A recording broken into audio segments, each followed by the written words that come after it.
Have you ever felt like you're just going through the motions with your faith?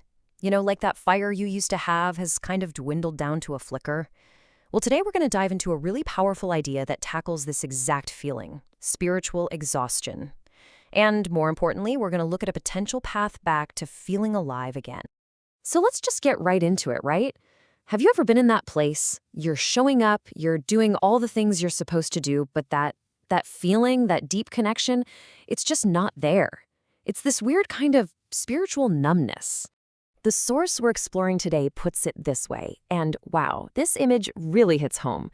What used to be this vibrant, soul-stirring experience, suddenly it's just background noise. It's this profound sense of being disconnected, and honestly, it can be pretty scary. So what does that actually feel like, to be running on fumes in your spiritual life? Let's break that down a little. Okay, so our source points to 3 key symptoms of this kind of burnout. First, there's that numbness in your heart we just talked about. Then you feel this real disconnection from the very things that used to bring you life. But here's the most important one, the real telltale sign, the loss of joy. You can think of joy as the canary in the coal mine. When it's gone, it's a clear signal that something is deeply wrong. So that kind of begs the question, doesn't it? If losing joy is the main symptom, what's the actual cause? I mean, why does it disappear in the first place? And here it is, the root of the problem, according to our source, is trying to do it all yourself. It's this idea that we can power our spiritual lives on our own strength, just through pure willpower. But here's the catch. Our willpower is like a finite battery trying to power something infinite. It just wasn't designed for that kind of load. It's an absolute recipe for burnout. And just look at the contrast here between these two paths. When you're running on your own power, it's draining, it's limited, and it's totally unstable. But the source points us to a completely different energy supply, one that is restoring, truly limitless, and absolutely steadfast. The difference couldn't be more clear. Okay, so if just gritting our teeth and trying harder on our own isn't the answer, then what is? Let's get into the solution, because it really requires a fundamental shift in where we even look for strength in the first place. And this is so important. The solution isn't to just find a new spiritual hack or try harder. It's to completely change the way we think about the entire engine that drives our spiritual life. And this right here, this is the absolute centerpiece of that shift from the book of Nehemiah. The joy of the Lord is your strength. Now just let that sink in for a second. It does not say your strength will eventually bring you joy. Nope. It's the complete opposite.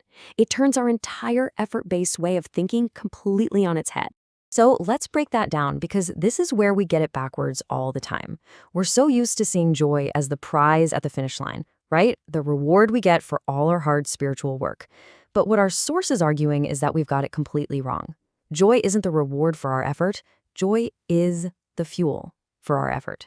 Strength doesn't produce joy. It's the joy that produces the strength. Now, that is a massive, game-changing idea. But what does it actually look like to live that out? How do we start? Well, the source offers a surprisingly simple but incredibly profound first step on the path back. It all starts with this simple declaration. This isn't some big, grand promise to be perfect from now on. It's an admission. It's that moment you surrender and just wave the white flag on the whole "I can do this myself" project. According to our source, just saying "I'm coming back" is this powerful act of turning around and opening yourself up to receive from that other limitless source of power. So if there's one thing to really hold on to from all of this, let it be this. The path out of spiritual exhaustion isn't found in trying to muster up more of your own strength. It's found in completely shifting your focus from building and striving to simply opening your hands and learning how to receive joy. And that leaves us with this one last thought to chew on. What if spiritual strength isn't some achievement we have to construct piece by piece, but a gift that we simply receive? What in your life would change, maybe even starting today, if you truly believed that?